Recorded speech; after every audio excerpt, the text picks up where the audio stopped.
ग्राम्य रास्ता जलमय यातायात समस्या नुआपड़ा जिला कमन ब्लॉक अधीनस्थ जड़मुंडा पंचायतर जड़ामुंडा ग्राम्य रास्ता टिके वर्षा हेले जलमय हो जाउछि।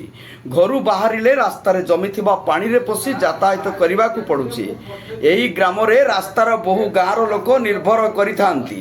रास्ताटी अत्यंत खालुआ होइथिबारु वर्षा दिने उक्त रास्तारू वर्षा जल निष्कासन न होई पारि रास्ता उपरे जमी रहुछि। प्रत्येक दिन एही रास्ता देई शह शह संख्यार लोक माने यातायात करुथिबा बेले बहु दुई चकिया और चारि चकिया जान मध्य यातायात करिथांती। पानी भितरे पसी यातायात करुथिबा जानवाहन गुड़िक खाल खमारे पड़ी अनेक समय दुर्घटनाग्रस्त मध्य हेउछंती।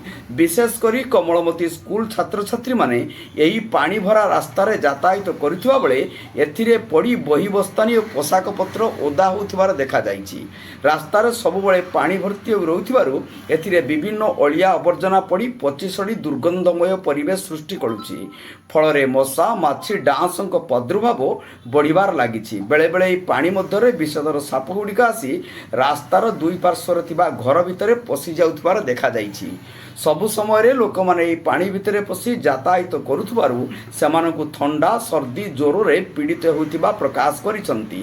रास्ता निर्माण समय अत्यंत खालुआ करा जिबा एवं पानी निष्कासन व्यवस्था होई नथिबा बेले टिके वर्षा हेले एभली अवस्था सृष्टि होउछि। रास्तारू वर्षा पानी निष्कासन व्यवस्था करिबा निमंते बहुबार अंचलवासी ब्लॉक प्रशासन निकटरे अभियोग करिथिले मध्य केही कर्णपात करुनथिबा देखा जाइछि।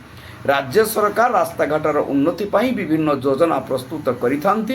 ग्राम्य रास्तार उन्नति पाई ग्राम्य उन्नयन विभाग रही। तेणुकरी ग्रामवासी और स्थानीय जड़ामुंडा ग्राम पंचायत सरपंच श्रीपति प्रेमशिला माझी रास्ता निर्माण करिबा पाई प्रशासन को गुहारी करिसंती।